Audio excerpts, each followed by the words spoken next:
I just walked in on my girlfriend of 7 years having sex with my roommate. My last class of the day was canceled, so I decided to come home and surprise my girlfriend. I went to the store and grabbed everything to make her favorite meal: lasagna. I was carrying the bags up the stairs and put them down in front of the door to fish my keys out of my pocket, and then I heard my girlfriend moaning. I thought that she was taking care of herself, because I know that she likes to do that sometimes when I'm not around, so I didn't have a sudden aha moment or anything. I walked in and there was her and my roommate on the couch. I opened the door and kind of just froze when I saw it. She looked up and me and he turned around and saw it was me, and I just saw red. As much as I wanted to, I didn't kick his ass. I just dropped the bags and walked away. As I was getting into my car, they both came running out and yelling at me to stop, but I just floored it and got out of there as quickly as I could. I called my best friend and talked to him about it. He offered to come kick his ass. I told him no. I didn't want him to get in trouble from it. I even had the engagement ring that I planned to use to propose to her this summer when we went on vacation. It's in my safe that I keep in the closet, so I know that she doesn't know about it. But I plan to spend the rest of my life with her. Why didn't I see this coming? My last class was supposed to start at 12, but since it was canceled, I was home by 12:30. So it's been 4+ hours. My phone has been blowing up from both of them. I haven't looked at any of the messages or answered any of the calls. I called my bank and made sure that she wasn't on any of my accounts for anything. I'm going to go back later tonight and pack up all of her stuff and drop it off at her place tomorrow. Then I'll probably take a bag of clothes to my friend's house and stay there until school ends. 3 weeks. What do I do next? Eat it. I'm at my best friend's house. Him and his sister have been super awesome to me. Their doorbell rang about 5 minutes ago. It was her. His sister bitched her out. I wanted to go yell at her, but I started drinking Fireball instead. It's going to be a long couple weeks until school gets out. Update first, I want to thank each and every one of you who have given me advice, offered me an ear to rant yell to, or offered me a shoulder to cry on. After my first edit, many of you messaged me and asked me not to drink, that I was better than that this wasn't the thing to do. I sincerely appreciate that. My friend and his sister took me out to dinner to try to get my mind off of everything. At first, I wasn't really up to going, but I figured that it would be better to try to focus my mind on something different. My friends called up a couple of my other friends, and the 6 of us went out to dinner. At first I wasn't really into it, I was kind of down, but my friends did anything and everything that they could to cheer me up. I can honestly say that I love my friends and everything that they've done for me. My best friend's sister, Emily, went through all the messages on my phone from the both of them and deleted anything that didn't need to be on there. She texted both of them from my phone, telling them that it was her that was texting, and told her that a friend would be by at a certain time to pick up my stuff tomorrow. And she told him that I would be by tomorrow to grab some things and that I was going to try to get out of the lease by talking to my landlord. I want you all to know that I've read through each and every one of these comments, and that I've read through every message that's been sent to me on here. I plan on replying to a couple tonight or tomorrow. I'm really tired, but wanted to let you all know how much you've helped me. Finally, to the people that have been in the same position as I'm currently in, or to those that have been in a situation even relatively similar, I have a couple things. First, none of what your XSO did says anything about you. It tells what kind of person they are. Your reactions tell the kind of person that you are. Secondly, all of you are much stronger than you realize. Many of you have given me such amazing advice, and you know exactly where I'm coming from.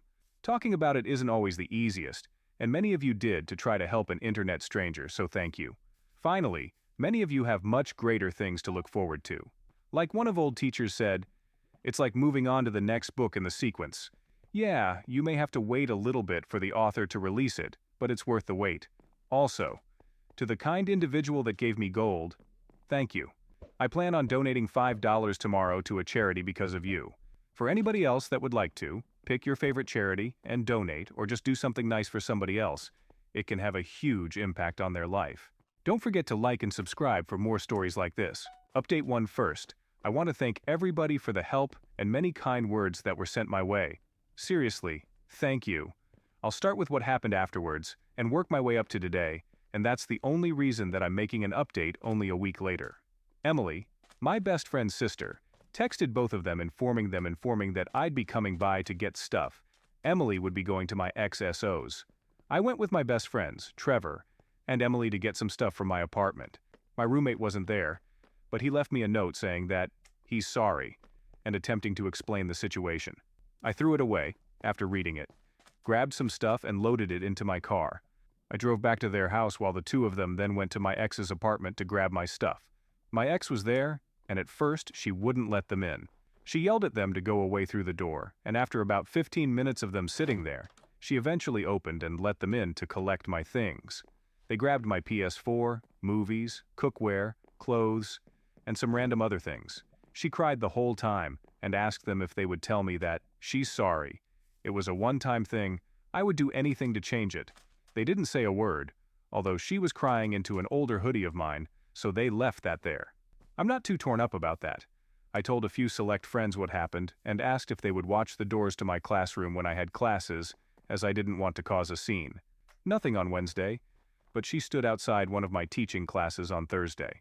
I went in through a different door, and thankfully, she didn't see me. Friday is the day that really upsets me. As I said in the last post, in a reply, I'm an education major and I have my practicums this semester. Our education building has 2 floors, and the first floor is a laboratory school, an elementary school that has a lot of education students come in and do their practicums or observations, while the second floor has classrooms for education students. My practicum is with 3rd graders, and she stood outside the door to my 3rd grade classroom waiting for me. We have name tags and only must show those to the desk to get in. She used to be an education major, but switched majors. Therefore, it wasn't too uncommon for her to be in there. I saw her and my heart immediately sank. I decided to just walk by her and ignore her. She saw me and started crying and trying to talk to me. I didn't say a word, but just walked into the classroom. My cooperating teacher asked her to leave, but all my students that were there had already seen it. They started bombarding me with questions, but I just stuck with, "It's nothing important right now. We can talk about it later, but we need to focus on our learning right now." But honestly, it killed me inside. I explained the situation to my cooperating teacher and asked her to watch out for if she came back again. She said that she would and would ask her to leave if she saw her again. I received a few text messages this weekend from her and her roommate that was extremely annoying. I got an insane amount of phone calls, and I got a ton of Facebook messages. Trevor and Emily also received quite a few as well. I worked all weekend and threw myself into lesson plans and projects due. I also went and played a round of golf with some friends. Today is really why I'm updating. I got a text from my ex at around 7:15 p. She told me that she was pregnant and that it was mine. I screenshotted the conversation. I'm trying to stay calm, but if she truly is pregnant, and the baby is mine, then that throws a whole wrench into everything. Can anybody give me some advice on what to do next? I'm trying to remain as calm as I can, but this is really big, and I'm starting to freak out. Here's the text conversation. Her. I'm sorry for what I did. I'm sorry that I messed up our future, but I think that we just got a second chance. I know that this isn't what you wanted to hear, but I'm pregnant. Maybe this is why I made my mistake. Me. You can't use a pregnancy to explain cheating. It doesn't work like that. I want a pregnancy test. Not one from the store, but to actually go to the doctor and have them do that. If it turns out that you are pregnant, then I want a paternity test. Her. Fine. I'll call the doctor tomorrow and set up an appointment. But if I am pregnant, can we have a second chance? Me. No. All I want to know from you is when and where the appointment is. She seems to calm for this to just be a joke. She's been batshit crazy for almost the past week, and now she's extremely calm. I'm honestly extremely scared. Update 2. Hey everybody, I've been asked multiple times for an update, but it's been super busy, and I have a little time today, so I thought I would update everybody on my situation. My ex made a doctor's appointment a couple of days after my last post. She sent me a text with the date and time and asked me if I would be going with her. I told her that I wouldn't, but that I wanted Emily to go with her. She straight up refused and said this was our baby, and that if I didn't go, she would cancel the appointment and wait until I was ready to go. We argued for a little bit until I gave in. I told her that I would meet her there and I would stay for the entire thing, but I was going to be stone silent the whole time, unless the doctor asked me a question. Her appointment was at 9:15 that morning. I showed up at 9:10 and sat across from her in the waiting room. The doctor called her back a couple of minutes later. They talked for a couple of minutes. She asked her some questions, and then she had her go to the restroom to pee in a cup. I made sure that her purse and everything stayed in the room. Somebody warned me she would be crazy enough to buy a pregnant woman's pee and use that instead. After she gave the cup to the doctor left, and then she tried to talk to me. I sat there and ignored her and texted my friends until the doctor came back and confirmed that she was pregnant. I started shaking and tried to control my breathing, but my ex was so excited, and the doctor was excited with her. Then came the ultrasound, and my ex was roughly 11 weeks pregnant. After a couple of minutes, I excused myself and left. I texted her as I was leaving that before anything else happens, we're having a paternity test. First off, non-invasive prenatal testing is super expensive. I told her that I would pay for half, but that if the child wasn't mine, then she would have to pay me back for that. She told me that her parents were willing to pay for it. Her parents have more money than I would know what to do with. Like, millionaire's money. I told her that my ex-roommate was taking the test as well. She said that he didn't need to, and I snapped, saying that, I guess I can wait another 6 months, because they won't put my name on the birth certificate until they prove I'm the father. She finally agreed with me and made him take the test as well. There's a place around here that actually specializes in DNA testing, so we were able to get in just a couple days later. She brought her mom with her. They told us that they would have the results in 10 days, and that we could come pick them up or they could mail them to us. We said we would pick them up in person. I was too nervous to go to the results. Emily and Trevor both went in place for me. According to them, my ex wasn't happy that I wasn't there and almost refused to let them see the results. But her mom told her that she could understand why I didn't want to be there. I'll never forget that phone call from Emily. Emily. Hey, me. Well, you're not dad. You should have seen the look on your ex-roommate's face though. He's the dad. I didn't make this clear. Sorry. At this point, I squealed like a little girl. My ex attempted to text me later, and I just ignored all of them. Both of her parents did text me, though, saying that they wish me well with teaching. That really meant a lot to me. As for other things in my personal life, I've gotten a new apartment over by Trevor and Emily. My ex doesn't know where I live at the moment. Her number is blocked, she's blocked on Facebook, and everything else that I could think of to block her on.